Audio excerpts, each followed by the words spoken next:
সুপ্রিয় দর্শক, আসসালামু আলাইকুম। প্রথমেই জানিয়ে দিচ্ছি সংবাদ শিরোনাম। 11 বছর পর নতুন পে স্কেল, 3 ধাপে মিলবে বাড়তি বেতন ভাতা। এদিকে গণতন্ত্রকে প্রাতিষ্ঠানিক রূপ দিতে কাজ করছে সরকার, প্রধানমন্ত্রী। অপরদিকে বিএনপি জামায়াত নেতাকর্মীদের কাছে সেতুমন্ত্রী অবরুদ্ধ। এবং সবশেষে থাকছে শিক্ষামন্ত্রীর বিতর্কিত এপিএস ওমর ফারুকের পরিচালক পদে নিয়োগ বাতিল। শুনছিলেন সংবাদ শিরোনাম, এখন বিস্তারিত। তার আগে ছোট্ট একটি আবেদন, সত্য সংবাদ ছড়িয়ে দিতে আপনাদের একটি সাবস্ক্রাইব আমাদের জন্য অনেক বড় সমর্থন। লাইক ও কমেন্ট করে জানান আপনাদের মতামত। চলুন বিস্তারিত দেখা যাক। 11 বছর পর নতুন পে স্কেল, 3 ধাপে মিলবে বাড়তি বেতন ভাতা। দীর্ঘ 11 বছর পর সরকারি চাকরিজীবীদের জন্য নতুন বেতন কাঠামো বা নবম পে স্কেল বাস্তবায়নের উদ্যোগ নিয়েছে সরকার। পরিকল্পনা অনুযায়ী আগামী 2026-27 অর্থ বছরের বাজেট থেকেই নতুন পে স্কেলের আংশিক বাস্তবায়ন শুরু হতে পারে। এর জন্য প্রায় 37,000 কোটি টাকা বরাদ্দ রাখার প্রস্তুতি চলছে বলে জানা গেছে। তবে দেশের সামগ্রিক অর্থনৈতিক বাস্তবতা বিবেচনায় জাতীয় বেতন কমিশনের পূর্ণাঙ্গ সুপারিশ একবারে কার্যকর করা হচ্ছে না, বরং ধাপে ধাপে নতুন বেতন কাঠামো বাস্তবায়নের সিদ্ধান্ত নিয়েছে সরকার। অর্থ বিভাগ ও জনপ্রশাসন মন্ত্রণালয়ের সূত্রে জানা গেছে, আগামী 1 জুলাই থেকেই নতুন পে স্কেলের প্রথম ধাপ কার্যকর হতে পারে। কিভাবে বাস্তবায়িত হবে নবম পে স্কেল? সরকারি পরিকল্পনা অনুযায়ী নতুন বেতন কাঠামো 3 ধাপে বাস্তবায়িত করা হবে। প্রথম ধাপে 2026-27 অর্থ বছরের সরকারি, স্বায়ত্তশাসিত, আধা সরকারি প্রতিষ্ঠান, বিচার বিভাগ এবং বিভিন্ন বাহিনীর সদস্যরা নতুন মূল বেতনের বেসিকের 50% সুবিধা পাবেন। দ্বিতীয় ধাপে 2027-28 অর্থ বছরে বাকি 50% মূল বেতন কার্যকর করা হবে। আর তৃতীয় ধাপে 2028-29 অর্থ বছরে সব ধরনের ভাতা ও অতিরিক্ত সুবিধা পূর্ণাঙ্গভাবে যুক্ত হবে। সংশ্লিষ্ট কর্মকর্তাদের মতে, ধাপে ধাপে বাস্তবায়ন করলে সরকারের উপর এককালীন বড় আর্থিক চাপ কমবে এবং মূল্যস্ফীতির ওপরও প্রভাব নিয়ন্ত্রণে রাখা সহজ হবে। কেন কমানো হলো ব্যয়? জাতীয় বেতন কমিশনের প্রাথমিক হিসেব অনুযায়ী নতুন পে স্কেল একবারে বাস্তবায়ন করতে প্রায় 43,000 কোটি টাকার প্রয়োজন হতো। তবে বর্তমানে চালু থাকা 10% মহার্ঘ ভাতা নতুন কাঠামোর সঙ্গে সমন্বয় করায় সম্ভাব্য ব্যয় কমে প্রায় 37,000 কোটি টাকায় নেমে এসেছে। সাবেক অর্থ সচিব জাকির আহমেদ খানের নেতৃত্বাধীন 21 সদস্যের জাতীয় বেতন কমিশন সরকারি চাকরিজীবীদের বেতন 100 থেকে 147% পর্যন্ত বাড়ানোর সুপারিশ করে। যদিও কমিশনের প্রস্তাব অনুযায়ী মোট বাস্তবায়ন ব্যয় প্রায় 1,06,000 কোটি টাকা ধরা হয়েছিল, পরে সচিব পর্যায়ের পর্যালোচনায় তা কমিয়ে প্রায় 90,000 কোটি টাকার মধ্যে রাখার পরিকল্পনা করা হয়েছে। বিশেষ করে কুক, মালি, গাড়ি সংক্রান্ত ভাতা সহ উচ্চপদস্থ কর্মকর্তাদের কিছু অতিরিক্ত সুবিধার সীমিত রাখার পক্ষে মত দিয়েছে সচিব কমিটি। তবে বিদ্যমান 20টি গ্রেড অপরিবর্তিত রাখার সুপারিশ করা হয়েছে। কত বাড়তে পারে বেতন? কমিশনের প্রস্তাব অনুযায়ী সর্বনিম্ন 20তম গ্রেডের বেতন 8,250 টাকা থেকে বাড়িয়ে 20,000 টাকা করার সুপারিশ রয়েছে। অন্যদিকে সর্বোচ্চ প্রথম গ্রেডের বেতন 78,000 টাকা থেকে বাড়িয়ে 1,60,000 টাকা করার প্রস্তাব দেওয়া হয়েছে। এছাড়া দ্বিতীয় গ্রেডে 1,32,000 থেকে 1,53,000 টাকা পর্যন্ত এবং তৃতীয় গ্রেডে 1,13,000 থেকে 1,48,000 টাকা পর্যন্ত বেতন নির্ধারণের সুপারিশ রয়েছে। একইভাবে দশম গ্রেডে বেতন 32,000 থেকে 77,300 টাকা এবং 20তম গ্রেডে ধাপে ধাপে 48,400 টাকা পর্যন্ত উন্নীত হওয়ার সুযোগ রাখা হয়েছে। পেনশন ও ভাতায় বড় পরিবর্তনের প্রস্তাব। শুধু বেতন নয়, পেনশন ও অন্যান্য ভাতাতেও বড় পরিবর্তনের সুপারিশ করেছে কমিশন। প্রস্তাব অনুযায়ী 20,000 টাকার কম পেনশনে 100% পর্যন্ত বৃদ্ধি, 20 থেকে 40,000 টাকার পেনশনে সর্বোচ্চ 75% এবং 40,000 টাকার বেশি পেনশনে 55% পর্যন্ত বাড়ানো হতে পারে বলে জানা গেছে। চিকিৎসা ভাতার ক্ষেত্রে নতুন হার নির্ধারণের প্রস্তাব করা হয়েছে। সেখানে 75 বছরের বেশি বয়সীদের জন্য 10,000 টাকা, 55 থেকে 74 বছরের বয়সীদের জন্য 8,000 টাকা এবং 55 বছরের কম বয়সীদের জন্য 5,000 টাকা ভাতার সুপারিশ করা হয়েছে। এছাড়া প্রতিবন্ধী সন্তান থাকলে মাসে ২,০০০ টাকা ভাতা, টিফিন ভাতা ২০০ টাকা থেকে বাড়িয়ে ১,০০০ টাকা এবং বৈশাখী ভাতা ২০% থেকে ৫০% উন্নীত করার প্রস্তাব করা হয়েছে। উল্লেখ্য, সর্বশেষ ২০১৫ সালে অষ্টম পে স্কেল ঘোষণা করা হয়েছিল। প্রায় এক দশক পর নতুন পে স্কেল কার্যকরের উদ্যোগ নেওয়া হলেও অর্থনৈতিক বাস্তবতা ও প্রশাসনিক পুনর্মূল্যায়নের কারণে সরকার ধাপে ধাপে বাস্তবায়নের পথ বেছে নিয়েছে। চলতি বছরের ২১ জানুয়ারি জাতীয় বেতন কমিশনের প্রতিবেদন প্রধান উপদেষ্টা মুহাম্মদ ইউনূসের কাছে জমা দেওয়া হয়। প্রতিবেদন তৈরির আগে অনলাইন জরিপের মাধ্যমে প্রায় ২,৩৬,০০০ মানুষের মতামত নেওয়া হয়েছিল। এদিকে গণতন্ত্রকে প্রাতিষ্ঠানিক রূপ দিতে কাজ করছে সরকার, প্রধানমন্ত্রী। গণতন্ত্রকে প্রাতিষ্ঠানিক রূপ দেওয়ার লক্ষ্যে সরকার কাজ করছে বলে জানিয়েছেন প্রধানমন্ত্রী তারেক রহমান। মঙ্গলবার ১৯ মে ২০২৬ সালে বাংলাদেশ আনসার ও গ্রাম প্রতিরক্ষা বাহিনীর ৪৬তম জাতীয় সমাবেশ উপলক্ষে আনসার ভিডিপি বাহিনীর সব পর্যায়ের কর্মকর্তা এবং তৃণমূলের আনসার ভিডিপি সদস্যদের অভিনন্দন ও শুভেচ্ছা জানিয়ে নিজের সামাজিক যোগাযোগ মাধ্যম ফেসবুকে দেওয়া একটি দীর্ঘ পোস্টে একথা জানান প্রধানমন্ত্রী। একই সঙ্গে মহান মুক্তিযুদ্ধে আত্মোৎসর্গকারী এই বাহিনীর ৬৭০ জন শহীদের প্রতি বিনম্র শ্রদ্ধা জানান প্রধানমন্ত্রী। তিনি লেখেন, দেশের যে কোনো প্রয়োজনে এই বাহিনীর সদস্যদের সময় উপযোগী ভূমিকা উল্লেখযোগ্য। ফেব্রুয়ারি মাসে সারা দেশে অবাধ, সুষ্ঠু ও নিরপেক্ষভাবে অনুষ্ঠিত ত্রয়োদশ জাতীয় সংসদ নির্বাচনে আনসার ও গ্রাম প্রতিরক্ষা বাহিনী প্রশংসনীয় ভূমিকা পালন করেছে। তাদের দায়িত্বশীল ভূমিকার জন্য আমি এই বাহিনীর সর্বস্তরের প্রতিটি সদস্যকে আবারও অভিনন্দন জানাই। প্রধানমন্ত্রী লেখেন, দীর্ঘ প্রায় ১.৫ দশক ধরে ফাঁসিবাদী শাসনের পর বাংলাদেশ গণতন্ত্রের পথে যাত্রা শুরু করেছে। দেশের সাম্য, মানবিক মর্যাদা ও সামাজিক সুবিচার প্রতিষ্ঠার মাধ্যমে গণতন্ত্রকে প্রাতিষ্ঠানিক রূপ দেওয়ার লক্ষ্যে বর্তমান গণতান্ত্রিক সরকার কাজ করে যাচ্ছে। একটি স্বনির্ভর, মানবিক ও নিরাপদ বাংলাদেশ গড়ার এই যাত্রাপথে বাংলাদেশ আনসার ও গ্রাম প্রতিরক্ষা বাহিনীর গুরুত্ব অপরিসীম। প্রধানমন্ত্রী তারেক রহমান আরও লেখেন, স্বাধীনতার ঘোষক শহীদ রাষ্ট্রপতি জিয়াউর রহমানের গর্বিত উচ্চারণ, আমাদের হাত কোটি হাতিয়ার, অঙ্গীকার আমাদের দেশ গড়বার এবং গণপ্রতিরক্ষা ও সামাজিক উন্নয়নের ধারণায় গড়ে ওঠা এই বাহিনীর রয়েছে দেশের প্রান্তিক পর্যায় পর্যন্ত বিস্তৃত এক শক্তিশালী সেতুবন্ধন।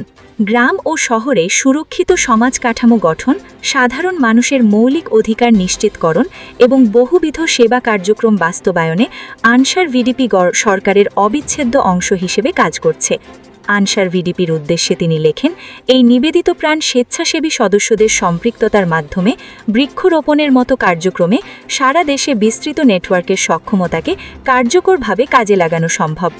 বিজ্ঞানভিত্তিক পরিবেশ সুরক্ষা ও কৃষি অর্থনীতির বিকাশে খাল খনন, দুর্যোগপ্রবণ প্রত্যন্ত এলাকায় বন্যা থেকে সুরক্ষা, পানি সম্পদ পরিকল্পনা, দুর্যোগকালীন সাধারণ জনগণের খাদ্য সুরক্ষা ও পুনর্বাসনের মতো অনন্য কার্যক্রম বাস্তবায়নে আনসার ও ভিডিপি অপরিসীম ভূমিকা পালন করতে পারে বলে তিনি নিজেই বলেন। প্রধানমন্ত্রী তারেক রহমান বিশ্বাস করেন, দেশের যে কোনো প্রয়োজনে এই বাহিনীর সদস্যদের সময় উপযোগী ভূমিকা উল্লেখযোগ্য।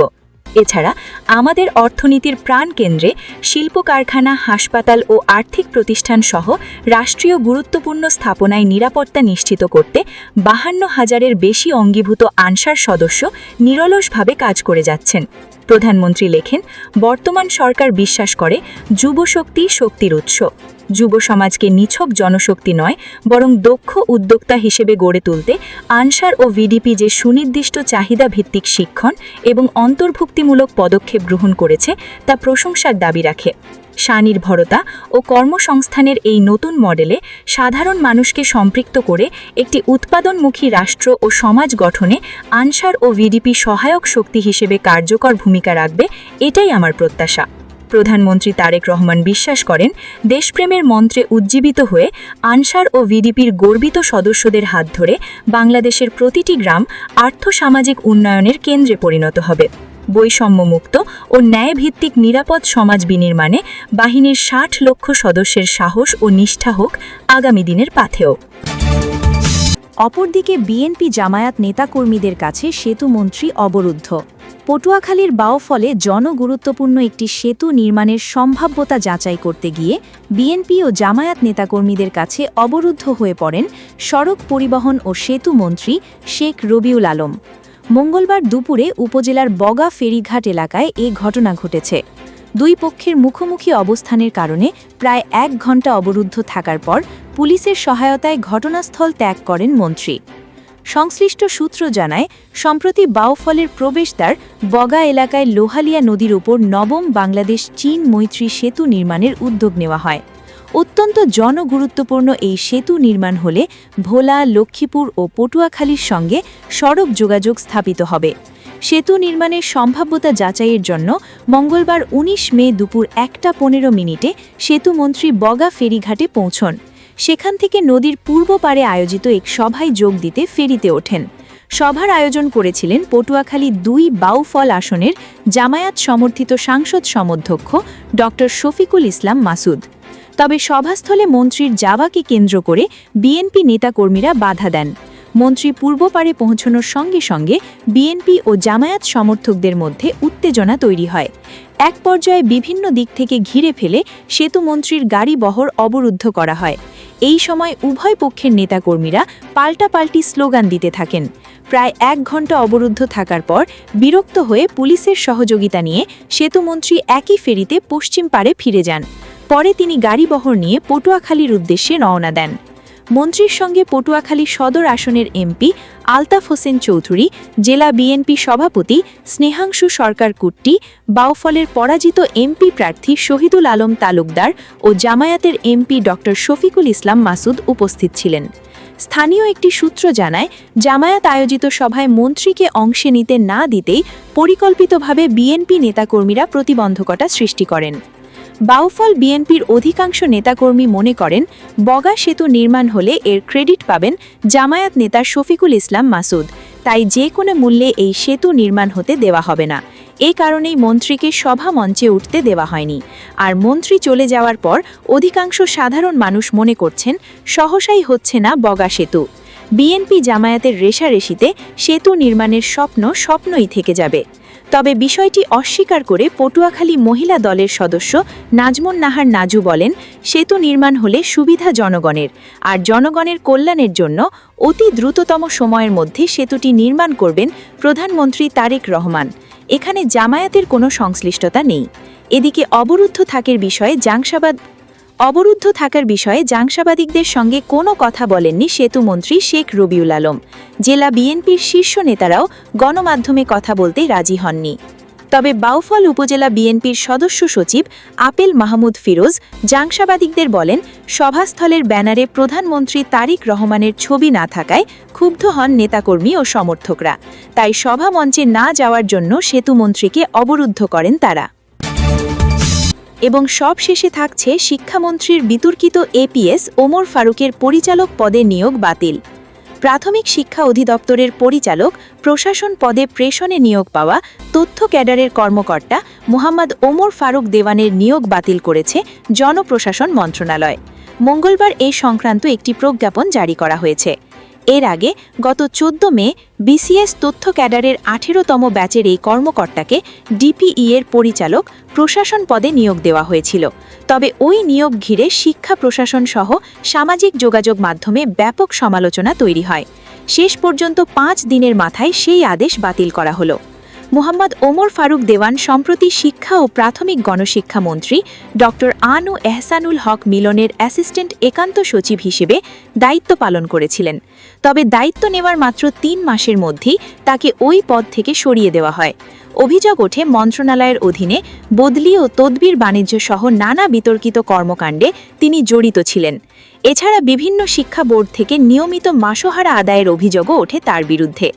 এসব অভিযোগ নিয়ে একটি গোয়েন্দা সংস্থা তদন্ত করে প্রধানমন্ত্রীর কার্যালয়ে প্রতিবেদন জমা দেয় বলে সংশ্লিষ্ট সূত্র জানায়। এরপর সরকারের উচ্চ পর্যায়ের নির্দেশনায় তাকে এপিএস পদ থেকে সরিয়ে দেওয়া হয়। তবে মন্ত্রণালয় থেকে সরানোর পরও একই দিনে তাকে প্রাথমিক শিক্ষা অধিদপ্তরের গুরুত্বপূর্ণ পরিচালক প্রশাসন পদে পদায়ন করা হয়, যা নতুন করে বিতর্কের জন্ম দেয়। সামাজিক যোগাযোগ মাধ্যমে এ নিয়ে ক্ষোভ প্রকাশ করেন অনেকেই। বিশেষ করে জুলাই আন্দোলনের সমর্থকরা আওয়ামী লীগ সংশ্লিষ্ট অভিযোগ থাকা একজন কর্মকর্তাকে গুরুত্বপূর্ণ প্রশাসনিক পদে বসানো নিয়ে প্রশ্ন তোলেন। জানা গেছে, ওমর ফারুক দেওয়ানের মূল পদ তথ্য ও প্রচার সম্প্রচার মন্ত্রণালয়ের সিনিয়র উপপ্রধান তথ্য কর্মকর্তা। আওয়ামী লীগ সরকারের সময় বঙ্গবন্ধু শেখ মুজিবুর রহমান ও তৎকালীন মন্ত্রীদের প্রশংসা করে বিভিন্ন পত্রিকায় একাধিক কলাম লিখেছিলেন তিনি। ফেসবুকেও আওয়ামী লীগের নেতাদের পক্ষে নিয়মিত পোস্ট দিতেন বলে অভিযোগ রয়েছে। এছাড়া আওয়ামী লীগ সরকারের সাবেক দুর্যোগ ব্যবস্থাপনা ও ত্রাণ মন্ত্রী মোফাজ্জল হোসেন চৌধুরী মায়ার জনসংযোগ কর্মকর্তা হিসেবেও কাজ করেছিলেন তিনি। ওই সময় একটি প্রকল্পের প্রকল্প পরিচালকের দায়িত্ব পালন করেছিলেন তিনি। সূত্র জানায়, প্রশাসনিক দিক থেকেও তার ডিপিইতে পদায়ন নিয়ে জটিলতা ছিল, কারণ পরিচালক প্রশাসন পদটি ৩য় গ্রেডের যুগ্ম সচিব পদমর্যাদার হলেও ওমর ফারুক দেওয়ান বর্তমানে ৪র্থ গ্রেডের কর্মকর্তা। বিধি অনুযায়ী ৪র্থ গ্রেডের কর্মকর্তাকে ৩য় গ্রেডের পদে পদায়ন করা যায় না। জনপ্রশাসন মন্ত্রণালয়ের মঙ্গলবারের প্রজ্ঞাপনে বলা হয়েছে, ১৪ মে জারি করা প্রজ্ঞাপনের মাধ্যমে মুহাম্মদ ওমর ফারুক দেওয়ানকে প্রাথমিক শিক্ষা অধিদপ্তরের পরিচালক প্রশাসন পদে প্রেষণে নিয়োগের আদেশ এতদ্বারা বাতিল করা হলো। জনস্বার্থে এ আদেশ অলম্বে কার্যকর হবে বলেও প্রজ্ঞাপনে উল্লেখ করা হয়েছে।